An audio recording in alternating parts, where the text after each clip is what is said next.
Ren, a disgusting, ugly broke orphan with all the financial sense of a squirrel, trying to invest in acorns, was unexpectedly drafted by God for the universe's safety. And it's not like he had a stellar track record. His stats were more down the drain than a penny lost in a storm drain. His parents, bless their gambling hearts, left him with nothing but a knack for wasting money on lottery tickets. You'd think being a university valedictorian would help, but Ren's idea of a career was napping in the park and refusing to acquaint himself with soap. Yet he believed he'd soon be rolling in cryptocurrency riches, or at least attract the hottest date in the galaxy. Instead, he was just left with a digital wallet full of despair.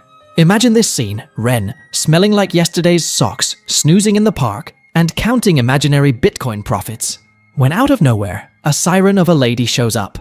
She's lost, she claims, and hands Ren a map. To his astonishment, the map leads to his hobo haven. Turns out, she's on a house hunt and the house she's hunting is his. Ren's brain cells, which had long been in hibernation, woke up with a startled yawn. He remembered his grand plan to rent out rooms in his house to survive, and so he took a deep breath and declared, "Yes, I own this house." On the bus ride to Ren's pad, the mysterious girl introduced herself as Lily. They reached Ren's hometown, and as they strolled, Ren noticed something peculiar. Lily's cat ears vanished into thin air, making him question the validity of his senses. And if that weren't strange enough, she pointed out the bats swarming them. Freaked out, she insisted they hurry home, and he sprinted after her. Once the bats vanished, Lily decided it was time to reveal her true form, a wolf girl. Ren's jaw hit the ground, but before he could process this, a female vampire attacked him. They engaged in a supernatural smackdown, and the vampire, feeling the heat, vanished into the night. Lily realized the vamp was on a mission to find Ren, and while Ren was distracted, she grabbed some bricks, because where else does one find weaponry in a hurry, and launched them like a pro pitcher at the vampire. The brick-assisted beatdown made the vampire skedaddle. Lily shifted back to her human form and insisted that she shouldn't stay with Ren for her own safety. But Ren, now unreasonably attached to his supernatural house guest, persisted. He suggested she bunk at his place, promising that his cat, Roly, was a big softie. However, his attempts to convince her were interrupted by the blood-curdling screams coming from the TV. When Ren opened the curtain, they were met with the sight of hundreds of bats. Lily, in response to her newfound trauma, turned into a wolf girl once more, and Ren quickly closed the curtains. Those pesky bats pulled a "now you see me, now you don't" routine and transformed into the same vampire from the previous night. They even had the audacity to take Ren hostage, right in his own living room. As Lily and the vampire girl started their supernatural showdown 2.0, Ren couldn't help but raise a valid point. "Ladies, do you mind taking this fight somewhere else? You're destroying my furniture!" Amidst the chaos and furniture carnage, Ren decided to strike up a conversation with the vampire. But suddenly, her stomach let out a monstrous growl. So, Ren, the aspiring chef he was, rustled up something to eat, and the vampire girl introduced herself as Vivian. She then nonchalantly dropped the bomb that she wanted to rent a room in his chaotic home. Ren, quick on the uptake, realized he could be the one pulling the scams for a change, so he agreed but demanded double the rent. As the negotiation wrapped up, Lily handed Ren his cell phone, which began to ring. Ren hesitated but answered the call, greeted by a voice that didn't bother with niceties. They instructed him to find a telephone pole and place his hand on it. As he did, Ren was met with a shocking revelation that jolted him so hard that he yanked his hand away. And just like that, Ren was transported to a whole new dimension with his newfound supernatural tenants in tow. Ren's bleary eyes fluttered open, and he found himself staring at a mansion door that seemed more grandiose than an elephant trying to squeeze through a mouse hole. The darn thing swung open by itself like it was auditioning for a ghostly reality TV show. Then, out of nowhere, an elemental butler came prancing in like he was auditioning for America's Got Talent, and led Ren to the front door of some room. In that room, he came face to face with the woman who had issued this curious interview invitation. She introduced herself as Raven, which was cool, but then she claimed to be his boss. His boss? Ren had more questions than a math test, starting with why he was there in the first place, considering he hadn't even applied for the gig. Raven spilled the beans, revealing that God had selected Ren for a unique job: World Peace Promoter. Ren's head spun faster than a whirling dervish at a disco. He was then informed that before he could embark on this glorious quest for world harmony, he needed to welcome some tenants, known as the Outcasts, into his life. Raven's grand plan for Ren was to prevent any group from reverse engineering human evolution, as if they were trying to fix a flat tire by deflating it more. Oh, and she also casually mentioned that he had to keep his outcast tenants from getting into hot water. In the end, Ren was in her office, And after being subjected to a contract with more fine print than a NASA manual, he was magically transported back home. And that's where he encountered Lily and Vivian, who were more curious about the contract than a cat in a room full of laser pointers. But as Ren tried to catch some Z's, he slipped into a dream, thinking it was just a regular old dream. He attempted to wake himself up by slapping himself silly, but it turned out he was still in the real world and was now slapping himself into a bona fide reality check. He got up, tried to stroll casually, and bam! There were wolves chasing him like he was a buffet on legs. When he finally fell to his knees, a wolf pounced on him, and that's when Lily became his own personal alarm clock, helping him snap out of the nightmare. But here's the kicker. He found wolf fur stuck to his fingers. That's just formidable. The day after his freaky wolf dream, Raven hit him up and told him to drop by her office. But instead of the usual elemental servant, Raven Kane herself popped up like a surprise guest on a game show. They waltzed into her office, and Raven handed Ren a data terminal that promised to be a lifesaver if things got too hairy during missions. At that point, Ren realized that his new job came with a mortality clause that wasn't even in the fine print. Raven assured him that if he shuffled off this mortal coil, they'd find another host for his wandering soul. She then whisked him away to the enhancement center for a little tune-up. But instead of making it sound like he was going to get superpowers, she nonchalantly shoved him into a coffin-shaped contraption. Ren hesitated, perhaps considering a career in clowning, but Raven gave him the boot to make him go through with it. As the test started, she disappeared, leaving Ren to ponder if she had pressed the right button or just zapped herself out of existence. Ren woke up, and lo and behold, he was right back in that same crazy dream place. The data terminal decided to wake up too, and informed him that Raven had hit the wrong button, making this enhancement test even more enhanced than expected. Ren was more surprised than a magician who pulled a rabbit out of a hat and found it was a kangaroo. He asked the talking gadget where he was, and it replied with all the enthusiasm of a bored GPS, saying they were in the dream dimension. Then, the same pesky wolves from his previous dream ambushed him. Suddenly, he realized that this place was about as friendly as a porcupine in a balloon factory. The data terminal, deciding it needed a vacation, tucked itself away, and the wolves were closing in like a surprise party gone wrong. When one of them lunged, Ren suddenly realized he had a shield. A bona fide furry-fanged repellent. That's when he felt as secure as a penguin in a tuxedo store. So here he was, surrounded by wolves, but feeling as safe as a clam at high tide thanks to his newfound furry force field. According to the data terminal, it was his shiny new, hard shield he'd acquired in the enhancement chamber. Ren explored the area and stumbled upon a steel plate with something oddly familiar etched into it. But then, the whole place lit up like a disco ball on steroids, and a gale force wind threatened to blow him away. Quick as a squirrel grabbing its nuts before winter, he grabbed that steel plate and zapped back to the real world. He told Raven about his newfound force field, pretending it was no big deal, but she insisted there were more tricks up his sleeve. Just as Ren was about to leave the mansion, Raven casually mentioned he had to fetch a new tenant in Europe, and there were plane tickets ready to whisk him away. Oh, and by the way, Lily and Vivian were coming along for the ride because, world saving is more fun with friends. The trio boarded a plane the next day, headed for a new country. After what felt like an eternity, they finally touched down, and Vivian claimed that the place had changed a lot since she last saw it. Ren couldn't help but ask her if she'd ever visited before, to which she replied with all the enthusiasm of a turtle in a marathon. "I used to live in England a long time ago." Finally, they arrived at their hotel, and Vivian and Lily couldn't contain their excitement when they saw the opulence around them. They decided to have dinner in the hotel's dining room, with Lily devouring her food in a way that would make a raccoon in a dumpster look elegant. But in the middle of this culinary spectacle, Vivian's trusty patrolling steed picked up on some bizarre incantations, and she switched from mealtime mode to full alert. She asked Ren and Lily to hightail it back to their room. As they made their exit, a stranger sidled up to them, asking if he could join their party. After a bit of interrogation by Vivian, the stranger, who introduced himself as Nangong, revealed he was also on a journey to find Yorkford. In a twist of spooky encounters, Nangong, the guy with a ghostly vibe, dropped a bombshell on Ren and Vivian. There are pesky ghosts hanging out in his room. Ren, who's already thinking Nangong is bad news, starts pondering his mysterious tenant's true identity. But wait, Vivian springs another surprise. There's a demon hunter lurking in the hotel, sniffing out wicked spells. Ren tries to connect the dots, wondering if Nangong might be the said demon hunter. Just as the suspense is building, Nangong hollers from the other balcony, boldly claiming the title. Vivian, playing detective, gives him the 3rd degree, and after a bit of a hesitation, Nangong fesses up. The next morning, the gang boards a train bound for Yorkford, but Vivian and Lily get into yet another tiff.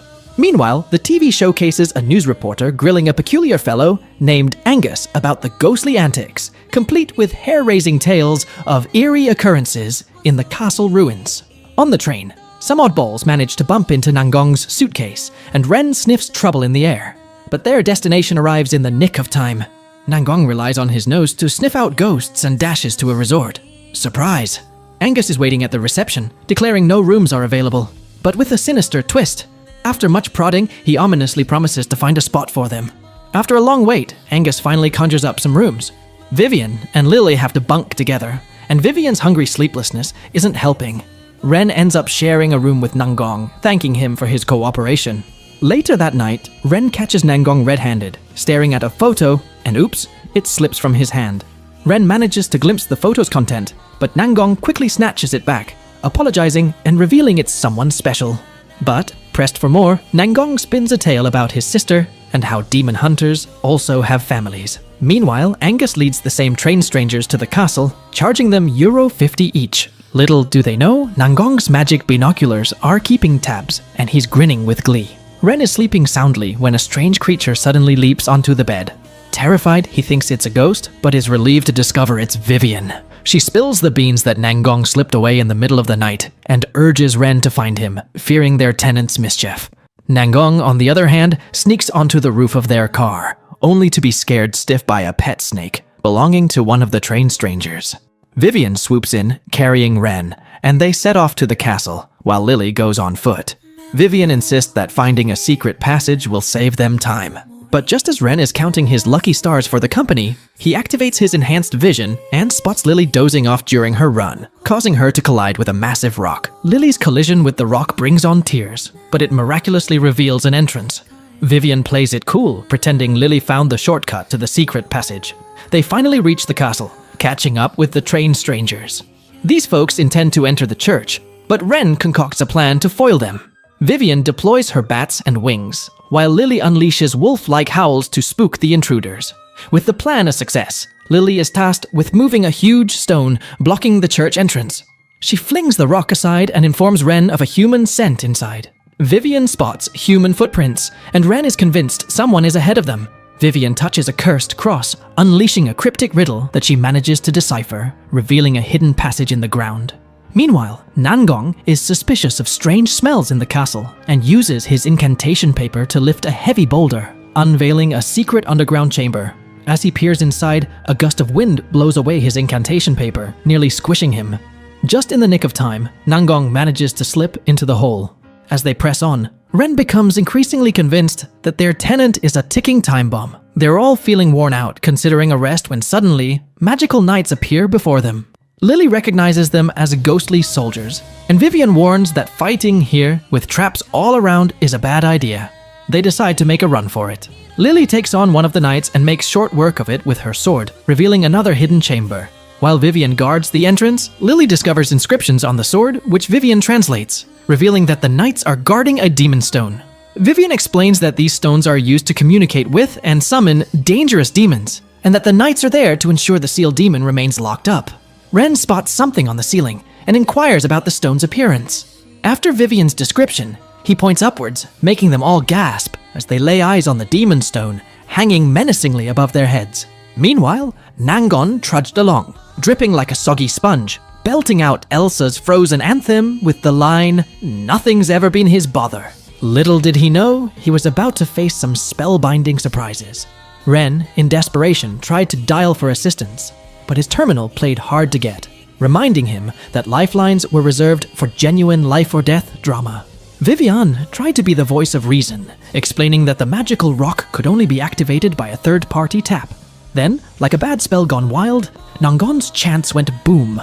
The rock's chains shattered, and the castle's doors swung open with a flourish, unveiling a squad of guards. The trio braced themselves, but things got nuttier than a squirrel in a peanut factory.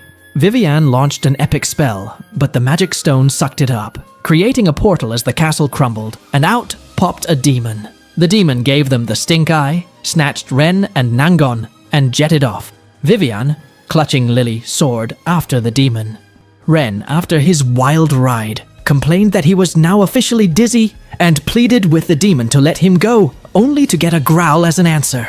Finally, the demon called a timeout, and Vivian caught up, asking the demon why it could outrun her without even having wings. But the demon dropped the duo to the ground, freaking Ren out.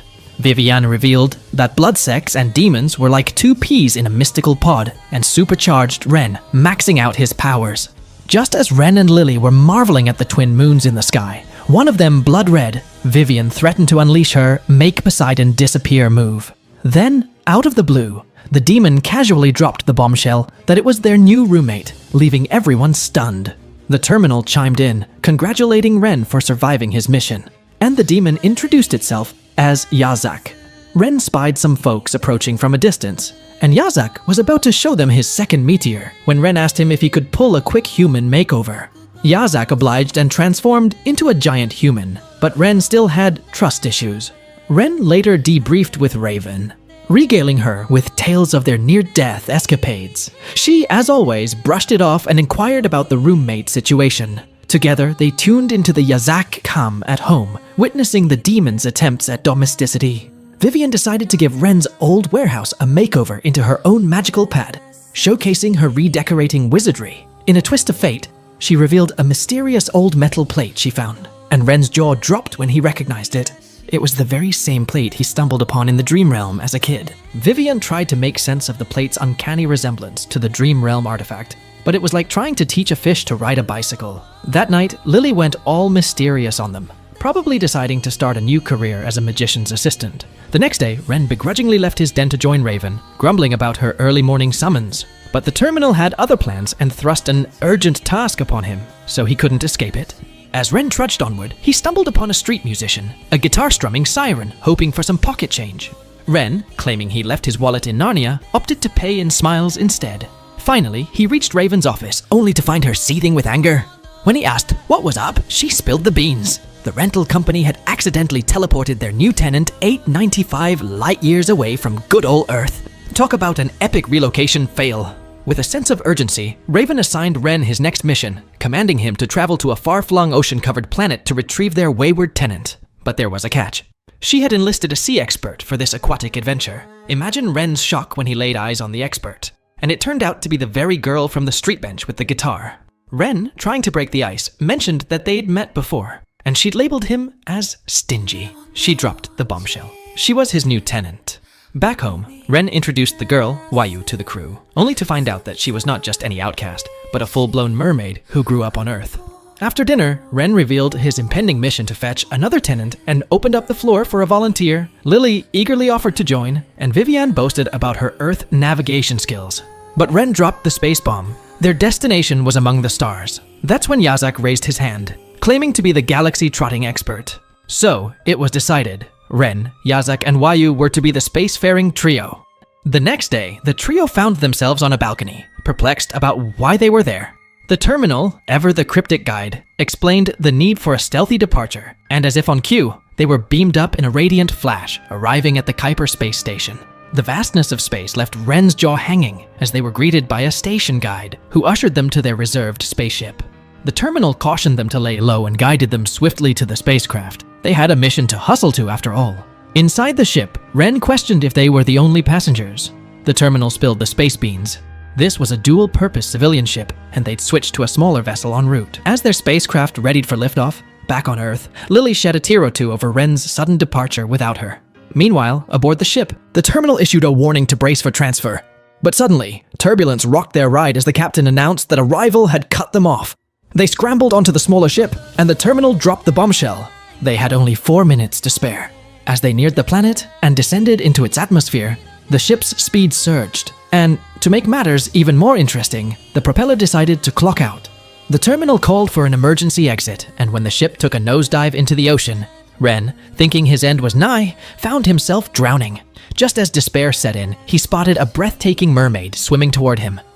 Ren awoke in a surreal state, and the terminal clarified that this was his condition due to some mind-boggling underwater shenanigans.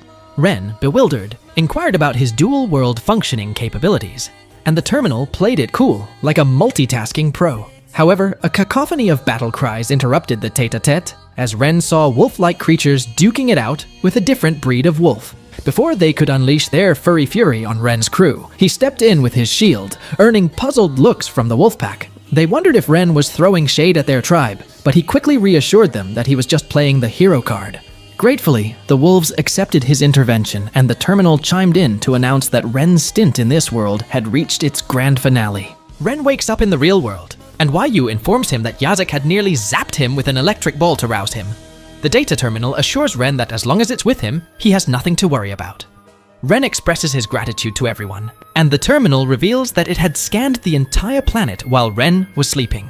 Ren comments that the terminal is actually useful, not just a flashlight, though this triggers the terminal. Wayu points to 2 points on the map and asks for an explanation. The terminal clarifies that they are the remnants of the Tenet spaceship. Wayu notices that one of the remains is in the ocean and declares it as her battlefield.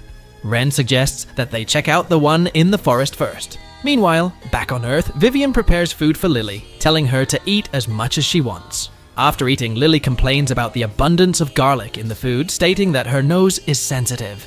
Vivian wonders why Lily only noticed the garlic after eating so much, and then watches in shock as Lily faints. Worried, Vivian tells Lily not to play pranks on her.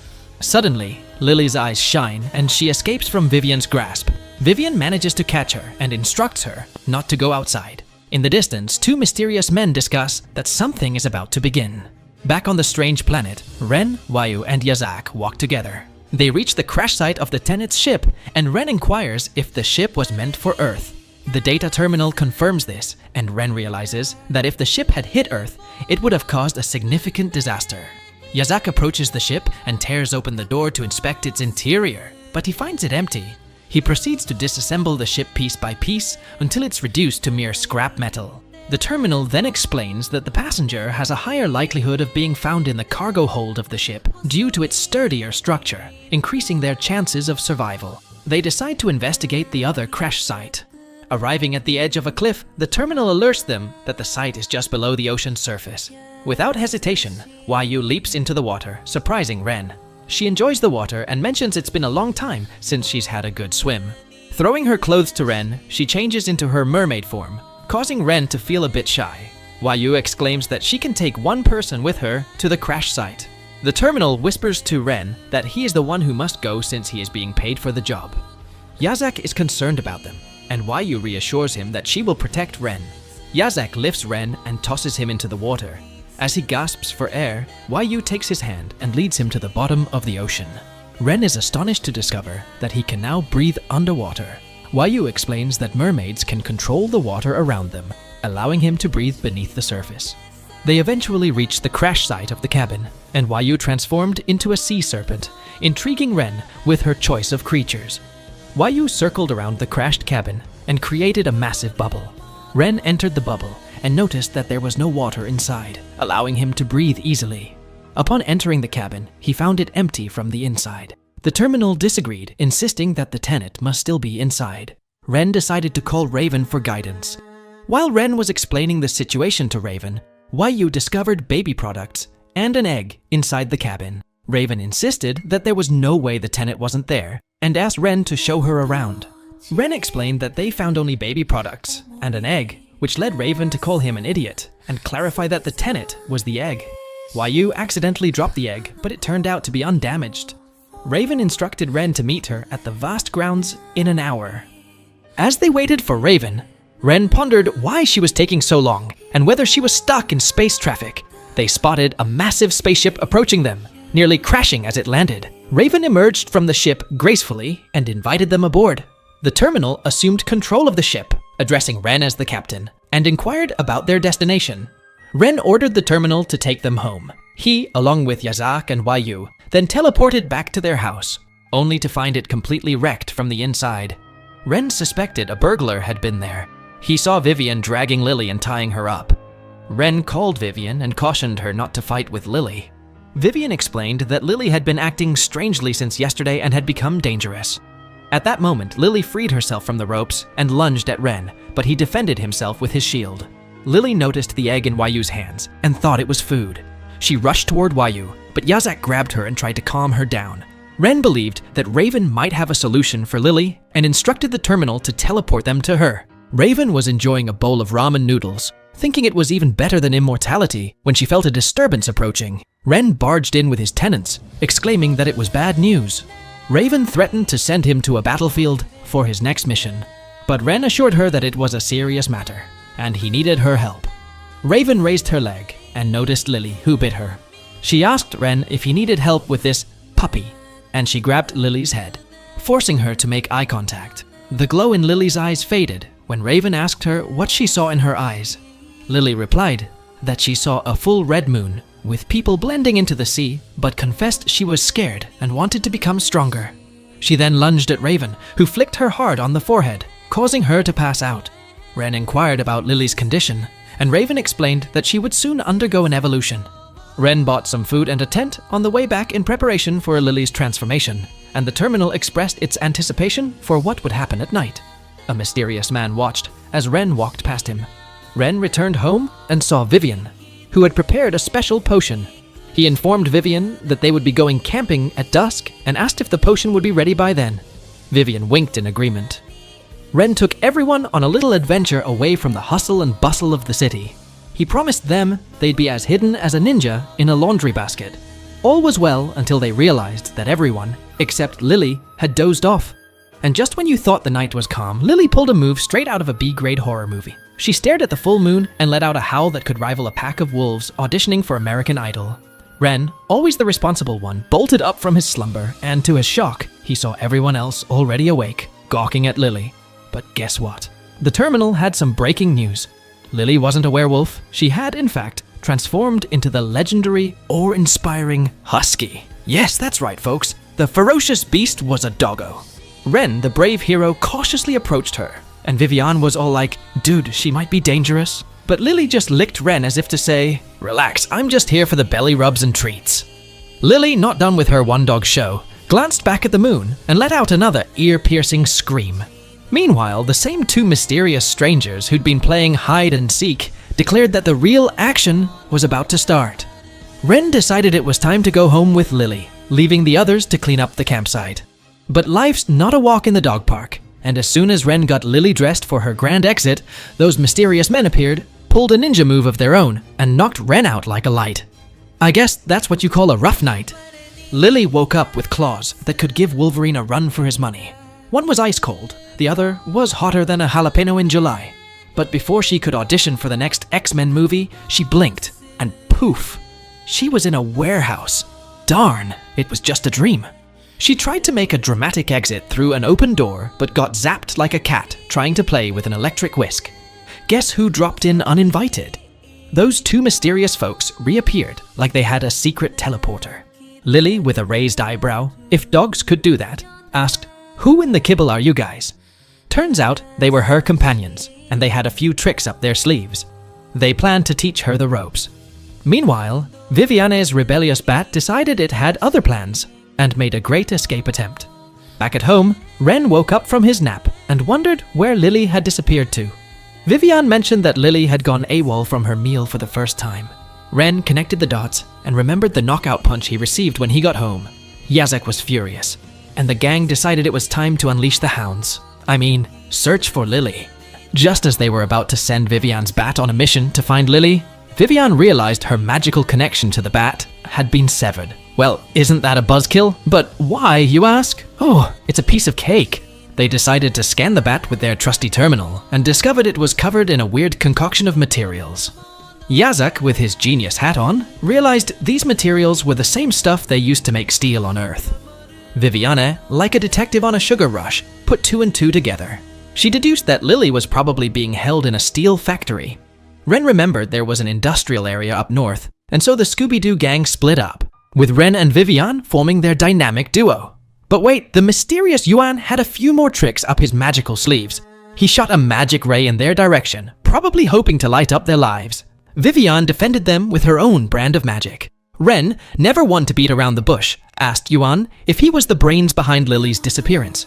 Yuan, in a twist that even MCU Night Shyamalan would appreciate, transformed into a werewolf, claiming to be the real deal. Ren, in his quest for Lily, channeled his inner Spider-Man and scaled the building. determined to rescue his furry friend. But guess what? He walked right into Yuan's big brother, who unleashed a can of whoop woof on him. Ren, wisely deciding that discretion is the better part of valor, decided it was time to channel his inner track star and hightail it out of there.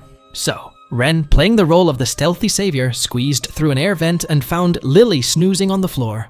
When she woke up, she did what any self-respecting dog would do: complain about being hungry and unleashed a waterfall of puppy tears. Ren, quick on his feet, promised her a feast fit for a canine queen back at home. Just as they were about to make their grand exit, our wolf friend appeared again, insisting that Lily should join them as their mate. But Vivian, not one to be upstaged by a wolf, defied the laws of physics by crossing a wall and, impressively, defeated Yuan. The wolf wasn't having any of this and decided it was time for a showdown. But Yuan dropped a bombshell, telling Vivian that Lily was the Countess of the Purple Moon. Cue dramatic gasp. This revelation left Vivian torn. Should she fight or flee? Ren, the voice of reason, decided it was time for a sit-down and a nice chat. Ren spilled the magical beans about their whole story, and Vivian, in her inquisitive fashion, asked why the Banished had ventured to this foreign land. The Banished, in a classic get-to-the-point move, revealed that they had to gather their entourage due to a prophecy from a siren. Just when the light bulb lit up above their heads, several demon hunters crashed the party, surrounding them like a crowd at a fireworks show. Yuan and his bro were all set to go toe-to-toe with the demon hunters, but the head Honchosu hunter wondered why these outcasts had the audacity to congregate. He proclaimed they didn't belong there, and just as you thought things couldn't get messier, Yuan got a nasty surprise from behind, being shot in the back. Ren, being the gallant hero he is, jumped in to protect them. The leader ordered his hunters to go for the kill, and Ren chucked his shield to shield his gang. They ran for their lives, desperately trying to escape. After they escaped the building, the hunters were ordered to go all in on the pursuit, but Vivian flexed her magical muscles and showed them who's boss. Ren, however, found himself boxed in with the wolves by the headhunter and his crew. Just when he thought he'd have to unleash his inner action hero, one of the hunters stopped him and made it clear that Ren was now his rival. Shield versus sword. Let the battle begin. In the heat of battle, Yuan was like a one-wolf army charging at the leader and his sidekick. But an arrow whizzed through the air like it was auditioning for a superhero movie and found its mark. Yuan's brother heroically shielded him and took the arrow like a champ. The chief hunter was quick on the draw and plunged his magical dagger into Yuan's back, turning part of him into an icy crystal sculpture. But just when things looked bleakest, Ren jumped in like a knight in shining armor and stood up to the leader, defending the wolves. When the fog cleared, it was apparent that the Banished had pulled off the great escape. With Ren and the Banished now in a safe, remote location, Vivian worked her magic to ensure they were out of harm's way. Lily, compassionate as ever, urged them to tend to Yuan's serious injuries. Lo and behold, like a ray of hope, Yazak and Wayu made an appearance with their trusty terminal. Ren reassured the wolf that they were all on the same side, but the terminal had a bone to pick, lamenting its misuse. Wayu, the magical mender, took one look at the injured wolf and promised to work her healing magic. Wayu surrounded the wolf with a giant bubble of water and informed everyone that it would take some time. Vivian, never one to waste a moment, decided it was prime time for some interrogation. The wolves spilled the beans, revealing their grand plan to gather the Banished. It turns out that they kidnapped Lily as part of their recruitment drive. As Yuan woke up, he was completely healed by Yu, his older brother. Cue the gratitude and heartwarming moments. The wolves, mission accomplished, offered Lily the opportunity to join their pack. But our loyal furry friend was having none of it, insisting she was perfectly content at Ren's crib. However, as soon as the wolves bid their adieu, that pesky hunter reappeared, grabbing Wayu and making her the star hostage. Mangong showed up at this crucial moment and declared he'd take over, proposing a deal to release the leader in exchange for Wayu. But, oh, the terminal had betrayed them to the notorious Raven. The plot thickened. Mangong expressed concern for Wayu and inquired about her well-being. But Wayu, in an unexpected twist, pushed him away and declared him her brother while questioning his presence. Drama alert. As the shocking revelation of Mangong and Wayu being siblings echoed through the house, Ren couldn't contain his curiosity and asked Mangong if Wayu was really his sister. Mangong nodded solemnly and confirmed that, indeed, Wayu was his blood sister. Vivian, her curiosity getting the best of her, inquired about Waiyu's parents and expressed her desire to meet them. But Waiyu dropped a bombshell of her own, revealing that their parents had vanished mysteriously one day, which was the reason for her globe-trotting quest to find them. Just as the conversation took a curious turn, the doorbell chimed, and Ren wondered if they had uninvited guests. Manggong, feeling generous, decided to play doorman. Lo and behold, it was none other than the wolves who'd made their way to Ren's humble abode. A startled Yuan laid eyes on a demon hunter in the house, and quicker than you can say shapeshift, they both prepared for battle. But Yazak, the voice of reason, decided it was time for a little chat and asked Ren to spill the enchanted beans. Viviani, never one to shy away from a good conversation, prodded them about the purpose of their visit. The elder wolf stepped up and stated they were here to extend an invitation to their exclusive club. However, the outcasts were a tough crowd, not easily swayed. The elder wolf, not one to back down, produced a shiny gold coin suggesting that the countess might find it handy. He offered them a deal. If the countess joined their quest, they'd all share the rewards equally. But just as they were considering the proposal, the lights decided to throw a party and went out. Panic mode engaged, and they suspected it might be the nefarious demon hunter's doing. Ren, always resourceful, had the terminal check his account balance, only to discover he was as broke as a joke. Yuan and his brother couldn't resist a good chuckle. Ren, with a hint of frustration, inquired for solutions, but Yazak admitted he hadn't secured a job yet, and Manggong proudly showed off his 20 yen like he was a contestant on a game show. Ren, needing some alone time to brainstorm, left the room and asked for a bit of personal space. The next day, he woke up to an empty house, bills unpaid, no water in the taps, and a feeling of abandonment. Ren had had enough and called upon the terminal to teleport him elsewhere. Meanwhile, Lily had landed a job at an animal cafe, and Waiyu was playing guitar on the streets, pondering her brother's whereabouts. Ren found himself at Raven's office, wearing his best puppy dog eyes, and requested a loan. At first, Raven was peeved and wondered why he needed the cash. However, she acknowledged his efforts to protect his tenants and agreed to help him out. Back on the streets, Vivian and Yazak approached Waiyu with a money-making proposition, and Vivian unveiled a plan involving Waiyu's skills to uncover underwater treasures. As Ren sat with Raven, he couldn't help but ask about how the outcasts had made their way from the dream dimension to the planet's surface. She assured him that next time, she'd send him there to investigate for himself. With a teleport, Ren found himself back home. Surprisingly, the electricity was back on. Entering his house, he was greeted by a cozy dinner setup, and he couldn't help but inquire about the electricity bill. The banished, still in good spirits after their hard day's work, had hustled to earn some money and paid the bill as a peace offering. Yazak, showing a hint of guilt for upsetting Ren, expressed their desire to mend the relationship. Ren, impressed by their efforts, agreed to let bygones be bygones. Lily, always the optimist, chimed in, asking if this proved they could protect him all the time. Ren, with a smile, confirmed their capability. Lily, as if to add a cherry on top, revealed a cake she had learned to bake at her new job. The group talked about Ren's upcoming journey to the dream dimension, and Waiyu wondered if she might find clues about her missing parents there. Ren, concerned about Manggong's whereabouts, inquired, and Waiyu assured him that Manggong would be available if needed. Lily, with puppy dog eyes, asked Ren if she could accompany him to the dream dimension. Ren, in a generous mood, declared that they all could join him if they wished. The cat hopped onto the terminal and reminded everyone that it was high time for some deep thinking. Ren figured there'd always be emergencies, so he took the opportunity to introduce the new tenant to the group. Vivian, ever the detective, asked if the topic of discussion was the mysterious egg, and Ren nodded. However, when Ren couldn't locate the egg, the group began searching high and low. Waiyu, pointing in the direction of the kitchen sink, declared she'd seen the egg there, but there was a problem. Lily was in the kitchen and seemed to have put something on the stove with the heat cranked up. Turns out, she had unintentionally boiled the egg to perfection. Dinner served, compliments to the chef.